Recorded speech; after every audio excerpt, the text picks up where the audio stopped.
ஆத்திரமூட்டிய ரஷ்ய அதிபர் Putin. கடுப்பில் Trump சொன்ன வார்த்தை. அமெரிக்காவின் அடுத்த பிளான்.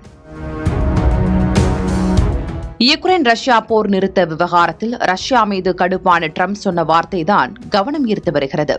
அமெரிக்காவுடன் ரஷ்யா பேசியது என்ன? விரிவாக பார்க்கலாம்.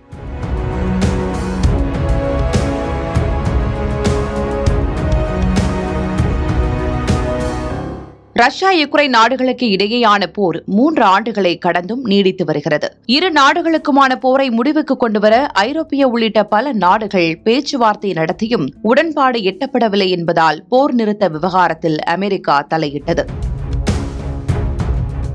கடந்த மாதம் அலாஸ்காவில் ரஷ்ய அதிபர் புட்டினை ட்ரம்ப் சந்தித்து பேசினார். அப்போது பேசிய புட்டின் யுக்ரைனை உருத்தெரியாமல் அழிப்போம் என சூளுரைத்தார். அரை மணி நேரத்திற்கு மேலாக நடந்த பேச்சுவார்த்தையில் எந்தவித உடன்பாடும் எட்டப்படவில்லை.